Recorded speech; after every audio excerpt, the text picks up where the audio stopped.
Today we have some more actual history about the settlements of the American West following the U.S. Civil War. We will be reading about the state of war that overtook Kansas and Nebraska in 1868 and 1869, when Cheyenne Indians began raiding settlements and committing outrages against the settlers.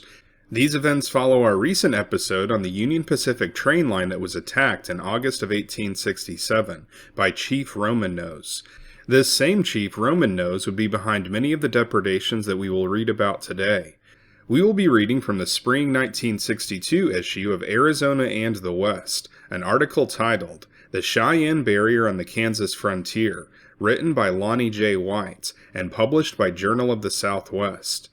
So here's the story of the open war on the Kansas frontier between Cheyenne Indians and American settlers and the U.S. Army. For the Indians, the year between June of 1868 and June of 1869 was critical. In this period, the red men made their greatest effort to drive the white intruders from the buffalo plains of western Kansas. As the Civil War came to an end, the federal administration sought to establish a permanent peace on the Kansas frontier by negotiating with the tribes of the southern plains. Reservations were assigned in 1865 in the Treaty of the Little Arkansas, but this agreement was defective because many bands of participating tribes did not consent to its terms. At Medicine Lodge Creek in 1867, federal commissioners concluded another general treaty under which the Cheyennes and Arapahoes were to accept reservations in the Indian Territory and receive annually from the government the food, clothing, and other items necessary for their sustenance. The Indians were also given the exclusive right to hunt on all land south of the Arkansas River. These terms were generous, and upon the signing of the Medicine Lodge Treaty, a welcomed calm settled over the Kansas prairie. But when spring came in 1868, the Cheyennes and the Arapahoes, most of whom were congregated on the Pawnee River and on Walnut Creek, became restive. They declared that the peace commissioners had promised arms and ammunition which had not arrived. Although the Medicine Lodge Treaty had not been ratified by the United States Senate, Indian agent E.W. Wynkoop believed it would be possible to keep the Indians contented. But to the commanding officer of the Department of the Missouri, General Philip H. Sheridan, the situation appeared less auspicious. Sheridan, who had just completed an inspection of Forts Larned and Dodge, saw the younger braves chafing and turbulent, and feared that hostilities would accompany the summer buffalo hunt. When the complaining chiefs asked for a council, Sheridan had to decline, for, as he said, the whole matter was still in the hands of the peace commissioners. Widespread destitution soon prevailed among the tribes. The rapid diminution of game was everywhere apparent. The annuities at best offered only partial relief, and Congress made the situation intolerable by providing funds only irregularly. 3 times during the spring of 1868, the Commissioner of Indian Affairs prodded Congress, but that body, instead of appropriating the $1 million which had been requested, made available in July only 1/2 this sum, and that was to be spent by the War Department rather than by the Indian Bureau. The promised supplies had not yet arrived, when about 400 restless young Cheyennes and a small number of Arapaho and Kiowa warriors, under the Cheyenne chiefs Tall Bull and Little Robe, decided to raid the neighboring reservation of the Peaceful Cause in Morris County. They left their lodges and on June 2nd approached that part of the reservation near Council Grove. The Cause, having learned of their coming, quickly assembled about 200 warriors to repulse the attack. The battle raged indecisively for 3 hours, before Tall Bull sounded retreat in the late evening. On returning to their camp, the Cheyenne renegades wrought considerable havoc all along the way. They rode through the streets of Council Grove, yelling, firing, and terrifying the inhabitants.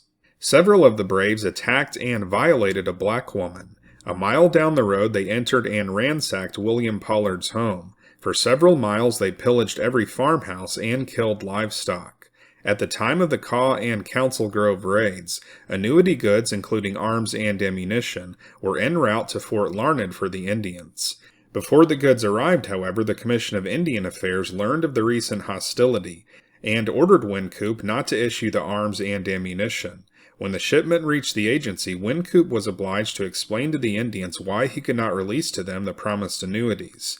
The agent reported that the Indians were greatly dissatisfied, and believed that their white brothers were pulling away from them the hand they had given to them at Medicine Lodge Creek. Fearing an immediate outbreak on the southern plains, the commissioner modified his order and telegraphed Wynkoop, "If you are satisfied that the issue of arms and ammunition is necessary to preserve the peace, and that no evil will result from their delivery, let the Indians have them." This concession was welcomed by Wynkoop, who immediately distributed the arms and ammunition to his charges. On August 3rd, a party of 240 Cheyennes under Blackcuttle left their camp above the forks of Walnut Creek and proceeded north. They crossed the Smoky Hill near Fort Hays, and at that post they spent the evening of August 7th smoking the peace pipe. Blackcuttle loves his white soldier brothers, and his heart feels glad when he meets them and shakes their hands in friendship. Post-trader Hill P. Wilson reported the Cheyenne leader as saying, "The chief further stated, the white soldiers ought to be glad all the time, because their ponies are so big and so strong, and because they have so many guns and so much to eat.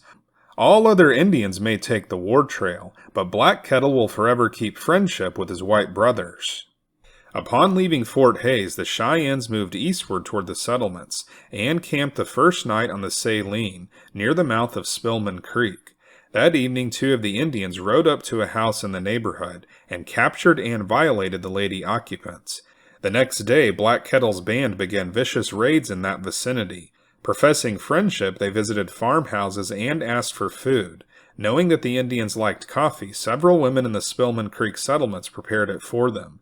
Pretending to be indignant because it was served to them in tin cups, Sheridan later wrote, "They threw the hot contents in the women's faces, and then first making prisoners of the men, they one after another ravished the women insensible." At each farm the Indians ran off the stock and burned the cabin. They either killed or carried away every white person they found on Spillman Creek. The marauders then headed toward the South Fork of the Solomon, where the settlers, not knowing of the recent depredations, received them kindly and gave them food. This kindness, said Sheridan, was requited with murder and pillage, and worse. From the South Fork of the Solomon, Blackcuttle's band rode to the North Fork, where they received a warm welcome. A group of settlers, having been warned of their hostility, opened fire when the raiders came into range. But the Indians, evidently wanting no part of an even fight, circled the frontiersmen for a time, and then moved away.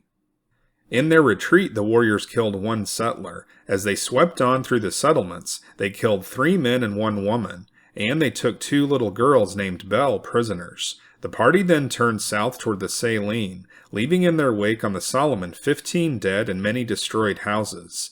In addition to the Bell girls, they carried with them as captives Mrs. Annie Morgan and Miss Sarah White. Meanwhile, in response to the plea of the settlers for help, the commander at Fort Harker dispatched a troop of cavalry to the area. The soldiers found the Indians as they were storming the house of Alonzo Schermerhorn, where a few pioneers had gathered for defense. Hearing the gunshots, the cavalrymen came over the hills at a gallop, and the renegades fled in every direction. As usual, they scattered in such a way as to leave no trail that could easily be followed. Eluding their pursuers, the Indians made rendezvous on the Saline, and here they separated into small parties. Some returned to their villages, but others continued on the war trail. They killed 2 whites on the Republican, struck the Smoky Hill stage route, raided on Pawnee Creek, and demolished a hay camp near Fort Dodge. Reports of the Cheyenne atrocities now poured into the capital at Topeka. Governor Samuel J. Crawford, desiring to see the evidence of the Indian depredations, made a hurried inspection of the ravaged area. When he returned to his office on August 17th, Crawford sent a request to President Andrew Johnson for federal help to suppress the uprising. He informed the president that the settlements covering a space 60 miles wide and reaching from the Saline to the Republican were driven in, the country laid in ashes and the soil drenched in blood. As the Adjutant General of Kansas subsequently stated, the wretched conditions of the settlers in the valley can only be comprehended by an eyewitness thereto. Upon receiving Crawford's message, President Johnson authorized General William T. Sherman, commanding the Division of the Missouri, to accept the service of 1 regiment of volunteer cavalry from the state of Kansas for 6 months. In addition, General Sheridan was ordered to utilize his entire command in putting down the uprising of the Cheyennes. On August 22nd, Sherman wrote the Assistant Adjutant General in Washington that he had instructed Sheridan to compel their removal south of the Kansas line, for he deemed further forbearance with these Indians impossible. To expedite the operations, Sheridan established his headquarters at Fort Hays. These were steps well taken, for on October 7th, Wynkoop wrote to his superior that all of the Indians of the upper Arkansas were engaged in the struggle. At Fort Hays, Sheridan made preparations to halt the Indian disturbance once and for all. The only remedy he believed was to subjugate the savages immediately engaged in the forays by forcing the several tribes to settle down on the reservations set apart by the Treaty of Medicine Lodge. By late autumn, the general had 2,600 men in his command, in addition to a Kansas volunteer regiment under Colonel Crawford, who had resigned his office as governor to participate in the campaign. It was decided to postpone the expedition until after the autumn hunts, for then the hostiles would be congregated in their winter villages, in the Indian Territory, and their horses would be weak from a shortage of grass. To patrol the frontier until the winter campaign could begin, Sheridan was authorized by Congress to employ 50 experienced plainsmen as scouts. Major George A. Forsyth of the 9th Cavalry was put in command of this force, which was soon sent to investigate reports of several minor raids against stage stations near Fort Wallace.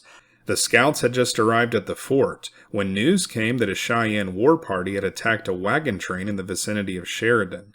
After killing 2 teamsters and securing their stock, the Indians had burned the train, which had consisted of 40 wagons.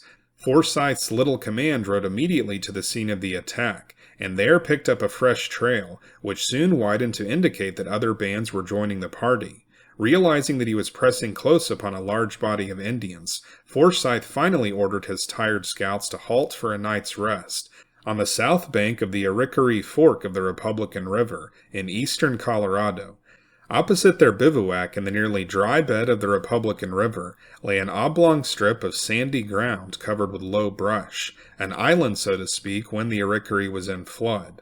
At dawn the following morning on September 17, 1868, 6 Indians dashed into the sleeping camp and attempted to stampede the horses. Forsyth and his men quickly retreated to the island, and a few minutes later hundreds of Cheyenne and Sioux were riding to the attack. Armed with the new type Spencer repeating carbines, the scouts were able to repulse the mounted charges of the warriors, but could not discourage them. Time after time the Indians returned that day and the next 2 days. Forsyth and his second-in-command, Lieutenant Frederick H. Beecher, soon realized that the only hope of survival was to obtain aid, and 4 men, 2 on the first night and 2 on the third, volunteered to try to reach Fort Wallace 90 miles away. After the 3rd day there was no more fighting, and from the 6th day no more Indians were seen. On the 9th day, Captain Louis H. Carpenter's company of all-black 10th Cavalry, summoned from the fort by 2 of the scouts, arrived and rescued Forsyth's men. Among the several dead were Lieutenant Beecher and Dr. John H. Moores, and Forsyth was among the wounded. The major reported over 30 Indians killed, one of whom was the noted Cheyenne warrior Roman Nose, but subsequently a young chief told Forsyth that the Indians had suffered even greater casualties. Although Forsyth's pursuit of the Indians to the Arickaree may have diminished their confidence, it did not curtail their activities. A band of Cheyenne braves in the early fall attacked a wagon train coming into Kansas from New Mexico. Every teamster was killed, the wagons burned, all the horses and mules stolen, and Mrs. Clara Blinn and her 2-year-old son were taken into captivity. On October 13th, a large party swept through the Solomon Valley, leaving a trail of death and plunder. 4 settlers were killed and 2 more wounded. It was truly a time, as one pioneer declared, when one would not be surprised to wake up and find himself dead and scalped. The raid through the Solomon Valley was the last reported during the fall of 1868, for with the coming of colder weather, the warriors retired to their winter haunts. Meanwhile, Sheridan was preparing his troops for action. Never before had the military attempted to strike the Southern Plains Indians in their winter quarters. To prevent the slaughter of peaceful bands, General Sherman ordered a concentration of all friendlies on the Canadian River, south of the Arkansas. This done, Sheridan's army began its deadly work. His plan provided that the main force, the 7th Cavalry, under Lieutenant Colonel George A. Custer, would march from Fort Hays by way of Camp Supply into the Indian Territory. Two smaller columns were to support this movement, one entering the Indian Territory from New Mexico, and the other coming from Fort Lyon in Colorado. Custer's command, comprising 11 of 12 companies of his regiments, reached Camp Supply ahead of the other columns, and on November 23rd left the post to follow a fresh Indian trail which led toward the Washita River. Falling snow slowed the march. Before dawn on Thanksgiving morning, November 27th, Custer's scouts discovered in the valley of the Washita a large Cheyenne camp belonging to Black Kettle. Orders were passed to surround the village quickly and silently. Despite the intense cold, the troopers were not permitted to stamp their feet to keep warm. At daybreak, Custer ordered the band to strike up the regimental song, Gary Owen, and amid bugle calls and cheers, the 7th Cavalry stormed the sleeping village. For several hours a desperate fight raged up and down the ravine, with Indians everywhere seeking cover, only to be prodded out again. Custer's men killed more than 100 warriors, including Black Kettle, and captured more than 50 squaws and children. The lodges were torn down and burned, together with large quantities of food and buffalo robes, and the entire pony herd was destroyed. As the day advanced, Custer learned that this Cheyenne village was only one, the last in line, of a group that extended for 15 miles along the Washita. His losses had been slight, but a general engagement with thousands of Indians would be disastrous. Thus Custer ordered a cautious withdrawal, and 1 hour before nightfall, the regiment marched out of the valley and back on the trail toward Camp Supply. On December 3rd, the 7th Cavalry marched triumphantly into the post, and marched in review before General Sheridan. It was the decisive stroke on the Washita that broke the power of the hostile Indians on the Kansas frontier. As Sheridan wrote, Custer's blow was a most effective one, which fortunately fell on one of the most villainous bands that, without provocation whatever, had perpetrated the massacres on the Saline and Solomon, and whose hands were still red from their bloody work. During the rest of the winter, Sheridan's army remained in the vicinity of Fort Cobb, gathering the remnants of the tribes onto reservations. The Cheyennes and the Arapahoes subsequently were settled on the upper waters of the Washita, near the valley of their defeat. Although Sheridan's winter campaign had punished the Indians severely, raids broke out again in western Kansas in the spring of 1869. These forays, however, could not be blamed upon the renegades whom Sheridan had chastised. Rather, they were the work of a large band of Cheyenne dog soldiers under Tall Bull, who, after spending the winter on Powder River, had furtively moved along the south slope of the Rockies and into northwestern Kansas. In May, some of Tall Bull's braves attacked 4 hunters who were camping on Covert Creek in Osborne County. The men managed to escape in the tall grass and heavy underbrush along the creek banks. Later in the month, another party of dog soldiers rode up on 7 workers who were laying track for the Kansas Pacific Railroad 2 miles west of Fossil Creek Station. The Indians killed 2 laborers and wounded 4 others before the crew could reach the shelter of the station. The raiders then tore up a section of track, which subsequently caused a westbound train to be ditched. Tall Bull's warriors then directed much of their hostility toward the settlements, in a desperate effort to drive the whites from their old hunting ranges. During the month of May, they killed 6 men and 1 woman, and captured 2 boys in a raid on White Rock Creek in Republic County. And on Spillman Creek and on the Saline, they murdered several settlers, and took captive Mrs. Susan Alderdice and her baby, and Mrs. Maria Weichel. By the end of May, the Cheyenne dog soldiers were reported roaming at will in northwestern Kansas. A report from the little town of Waterville stated that the Indians were scouring the country north and west of the Republican, and that on the Little Blue they were attacking small parties of hunters. Sporadic raiding continued through June. 4 citizens who were inspecting farmland at the head of White Rock Creek on June 3rd were set upon and brutally murdered and mutilated. A few days later, 6 hunters were massacred at the mouth of the same creek. And on June 9th at Scandia, a man and a little boy were killed. By this time, however, the settlers were generally well armed and apprehensive of more trouble, and consequently the number of forays decreased. A skirmish took place some 15 miles west of Sheridan on June 19th, when about 50 Cheyennes attacked a party of surveyors. The whites were armed and repelled the assault, killing 4 Indians while sustaining 2 casualties. To protect the outlying settlements against further depredations, the Adjutant General of Kansas, W.S. Morehouse, now stationed militia at strategic points on Plum Creek, Fisher Creek, Spillman Creek, the Saline, Beaver Creek, the Republican, and Turkey Creek near the Little Arkansas. Although the state government made some effort to defend the frontier, it was again the United States Army that carried the war into the Indian country. When he received the news of the Dog Soldier raids, General Sheridan instructed the commandants at all posts in his jurisdiction to send detachments of cavalry to scout the disturbed area and locate the camps of the hostiles. In compliance with this order, Major Eugene A. Carr left Fort McPherson, Nebraska, on June 7, 1869, with 8 companies of the 5th Cavalry and 3 companies of Pawnee Scouts, under Major Frank North. Carr's mission was to search the headwaters of the Republican River, above the mouth of Dog Creek. Following the Republican westward, his troopers covered the country for 10 miles or more on both sides of the river. On July 11th, after having marched nearly 300 miles, Carr discovered Tall Bull's Dog Soldiers encamped with some Sioux in a valley on the South Fork of the Platte, in northeastern Colorado. The cavalrymen attacked at once in a mounted charge, sweeping through the village before the surprised Indians could secure their weapons and ponies.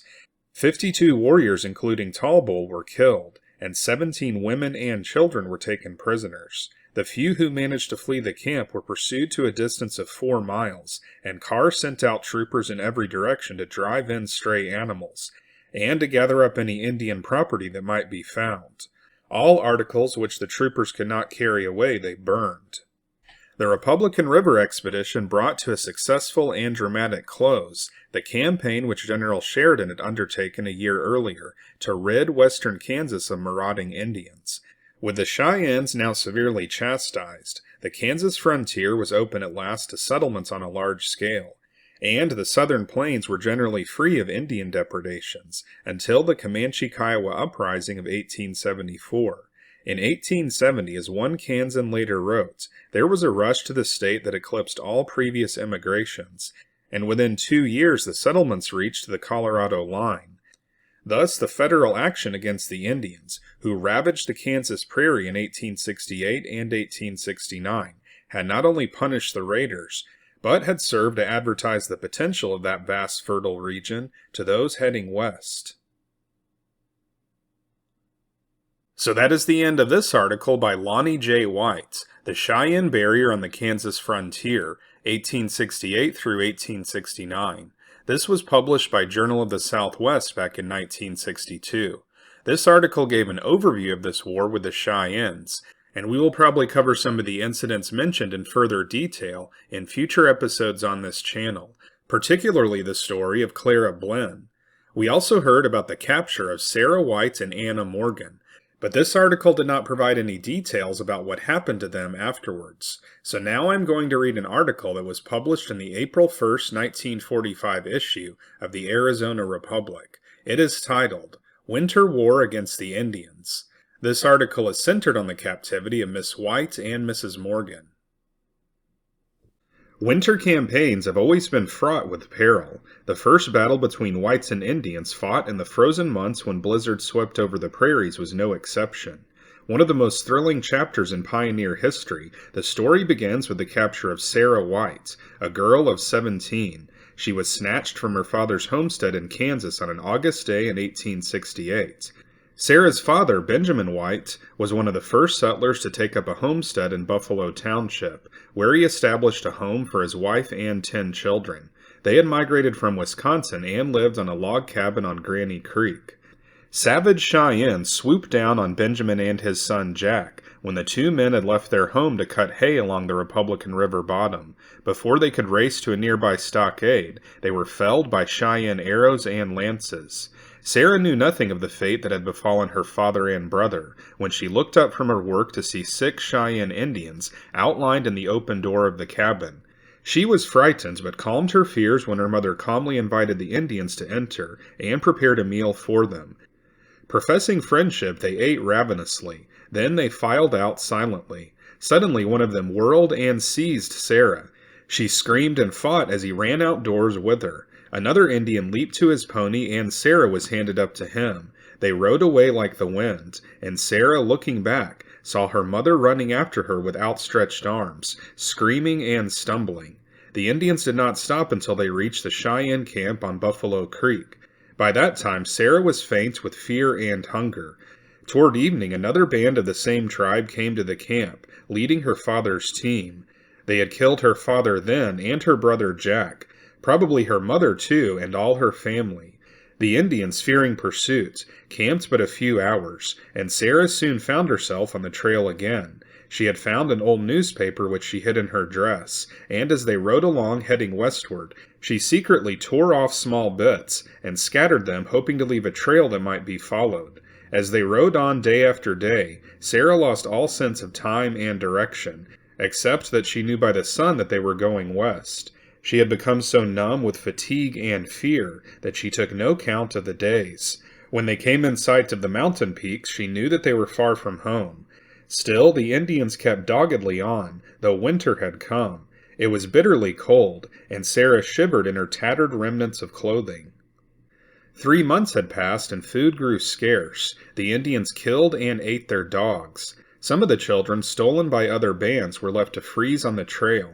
One day Sarah found another white girl in camp. The Cheyennes had traded some ponies for her. Sarah's first question to her was, "What day of the week is it, and what month?" The girl shook her head. She had been a bride of a month when she had been captured in the Solomon Valley, not far from Sarah's home, in that same raid. Only 2 years older than Sarah, her blue eyes were wide with grief and terror. Her thick yellow hair hung unkempt about her shoulders. The Indians made slaves of the girls, forcing them to carry water and chop wood until their hands were calloused. The jealous squaws beat them cruelly. In time, their backs became rutted like buffalo tracks. With only buckskin moccasins for protection, their feet were badly frozen. Blizzards swept from the north on the open and unsheltered prairies, but the Indians kept on across the plains of Texas. Brave and resourceful, Sarah formulated a plan to escape. She had come to understand the Indian dialect, and from the bits of guttural talk she heard, she thought they were south of the Arkansas River, and that Fort Dodge was just across the river. That night she and Anna Morgan stole away from the camp in the bitter cold. Through heavy drifts they made their way to the river. Only a strip of ice separated them from the fort, garrisoned by soldiers, but the Indians had discovered their escape. The girls were recaptured, taken back to camp, and severely punished. During the time the Cheyenne warriors had been raiding Kansas and Colorado, most of the squaws and children of the tribe stayed in a string of teepee villages in the sheltered valley of the Washita River, near the western border of the Indian Territory. Here the warrior bands took the 2 girls and went into winter quarters. "We will never be rescued now," said Anna, staring into the white waste with a strange, unseeing look. "Yes, we will," declared Sarah sturdily. She could not know of the plans even then being made to rescue them, of the great drama of courage and heroism that was being enacted about them. Not till long afterward did she learn that Governor Crawford of Kansas had petitioned President Johnson for help to punish the Indians and rescue her and Anna Morgan. She did not give up hope, even though she did not know that General Sheridan was in pursuit with the 7th Cavalry and the famous Volunteer Kansas Regiment under General Custer. They were already at Camp Supply, 100 miles north of Fort Dodge. Here Sheridan determined to carry out a winter campaign against the Indians, although such a thing had never been done before. Hitherto the Indians had made their raids in the summers, and in the winters lived on the bounty of the whites. Now, Governor Crawford recruited the 19th Kansas Volunteer Cavalry and joined Sheridan at Camp Supply. Sheridan sent Custer with the famous scout California Joe to swing to the northwest and try to locate the Indians. 4 days later, on November 27th, California Joe sighted the Indian village from the summit of a hill overlooking the Washita. Dividing his command into 4 columns, Custer waited for dawn. It was below zero, over a foot of snow lay on the ground, and a fierce north wind was blowing. Custer ordered his men to wait until the bugle sounded the advance. At the first faint streaks of dawn, to the mingled challenge of the bugle and the strains of Gary Owen struck up by the regimental band, The charge swept down upon the surprised camp. Warriors and squaws fought together, but when the Battle of Washita ended, 103 Indians lay dead, and the rest of the warriors had fled. Custer still advanced until the middle of the afternoon, although he knew that far down the river were other villages with 2,000 warriors, far exceeding his commands. At nightfall he retired to Camp Supply. Although temporarily victorious, it was bitterly disappointing to Custer and his command to learn that Sarah White and Mrs. Morgan were not there. Sheridan moved down the Washita in pursuit of the escaping Indians, bent on rescuing Sarah White and Mrs. Morgan. On the present side of Fort Sill, the Indian chiefs Satanta, Lone Wolf, and Little Raven surrendered with their bands. But 1,200 Cheyennes, holding the two white girls, had fled westward. Sheridan sent Custer with the 7th Cavalry and the 19th Volunteer Regiment in pursuit, with orders to rescue the captives alive if possible. For 2 weeks over a barren desert, in below-zero weather, and on shortened rations, they followed the trail, but always they found the Indians a day or two ahead. It was an inspiring saga of courage, heroism, and stark suffering, that crusade in the March blizzards for the protection of Kansas homes. Custer caught up with them at last on the banks of the Sweetwater, in what is now Wheeler County, Texas. The Indians raised the white flag and demanded a powwow. On the banks of the frozen river, the Cheyennes, 1,200 strong, and the American soldiers numbering 1,000, stood their ground. Custer sent for the chiefs Dull Knife, Fat Bear, Big Head, and Medicine Arrow, and demanded the surrender of the captives. Sullenly the chiefs protested that no white women were in their camp or near it. Custer arrested them and declared that he would hang all 4 unless the 2 girls were delivered safe and well by sunset the next day. Early the following morning, the Indian warriors, armed and angry, galloped around the camp of the white soldiers, making dire threats and demanding the surrender of their chiefs. They still denied that the white girls were with them. "Deliver the captives," was Custer's ultimatum, "or your chiefs will hang at sunset." Suddenly, just as the sun was about to sink, an Indian scout was seen outlined on the top of the nearest bluff. Sitting motionless on his pony, he waved a signal to a farther bluff beyond, and a second scout appeared. He, in turn, waved to a third scout outlined on a bluff still farther away. This kept on, each scout seeming to summon another from beyond the purple mists. Last of all, and furthest away, appeared a pony on which sat 2 figures. In a group beyond the valley, the Indians halted. While 1,000 soldiers waited, the 2 riders of the pony slipped to the ground. Their hair, Sarah's black and Anna Morgan's golden, hung in braids Indian fashion. They were clad only in thin flour sacks, buckskin moccasins, and leggings. Old beyond their years, sad-eyed and haggard, they came forward in a close embrace. Quickly the officers wrapped their coats about them. Escorted by Colonel Horace Moore of Kansas, who had succeeded Governor Crawford, they moved toward General Custer, the soldiers standing with uncovered heads. And as the sun went down, the 7th Cavalry Band played softly, "Home Sweet Home." It seemed to Sarah in the sunset of that March day as unreal as her dreams back on Granny Creek. The 2 girls, walking in a daze as if they were sleepwalkers, were put into an ambulance, taken to Fort Dodge, and restored to their families. Back in the old familiar surroundings, Sarah tried to erase from her mind the horrors of her captivity.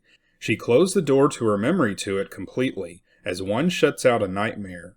Still, things would never be the same. Even Granny Creek, rippling through the valley, bore another name now. It had been renamed White Creek in memory of her father, who had been killed on that fateful August morning. Sarah herself had changed. She was no longer a fresh-cheeked, dreamy girl. She was done with dreams. She wanted work, activity, anything to make her forget. She worked feverishly, fighting prairie fires, fording swollen streams to carry aid to the sick, taking water to dry and burning fields. "You never stop to rest," her mother said, but Sarah felt that she must keep busy or she would lose her mind. She put the thought of her captivity behind her so resolutely that it came to seem unreal in the peace and security of the present.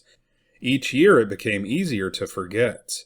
Cheerful, calm, smiling, she seemed somehow to radiate courage. That winter she taught school, and then, a year after her rescue, she married E.O. Brooks, a young Civil War veteran. So the years passed, and Sarah reared 8 children. She lived to be 88, and spent 70 years within a mile of the tragic events that had, after all, a happy ending. She lived to see the log cabin from which she was captured crumble away, its site marked only by a few straggly currant bushes, and to view from her window the white spires of a church above the rise where her father lay buried.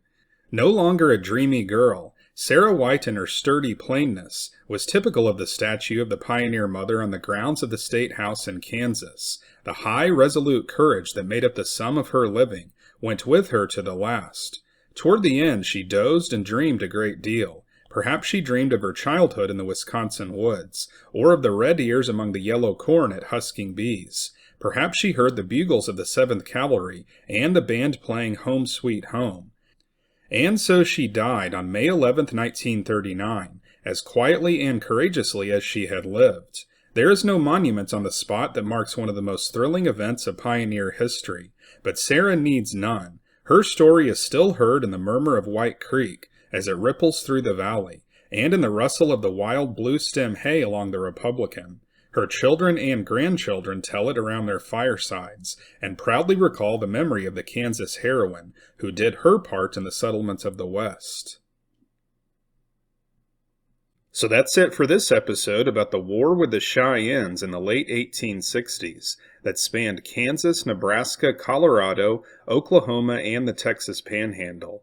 This follows up a recent episode we did on this channel about the attack by Roman Nose on the Union Pacific Railroad in 1867. In this story, we heard about another attack by Cheyenne dog soldiers on the Kansas Pacific Railroad. Most of the attacks we heard about early in this story were made by bands of the Southern Cheyenne. The dog soldiers were a separate band of Cheyenne Indians who occupied lands between the northern and southern tribes. They fiercely resisted the encroachments of American settlers onto their lands, and they were often at odds with bands of the Cheyennes who wanted peace. This is a recently published book I came across titled Captured: The True Account of Sarah White and the Cheyenne by Beth Lynn White. This book was just published in 2023. The author is distantly related to Sarah White. Sarah's father was Beth Lynn White's great-great-uncle. We usually read from old books on this channel, but if you are looking to read more about Sarah White's captivity and you'd like to support a living author, then consider adding this book to your personal library. This channel is called Unworthy History because we cover actual history that has been cast aside as unworthy to discuss on so-called history channels on TV. Those channels have largely abandoned their mission, and they rarely cover actual history. But here on this channel, we keep actual history alive by reading directly from the source. If you'd like to support our mission to keep actual history alive, then consider joining our Patreon page or becoming a YouTube channel member. Members will have access to our members-only videos, and your contribution will be recognized at the end of each episode. So if you want to see more episodes like this, then be sure to like and subscribe, and we'll see you next time on Unworthy History.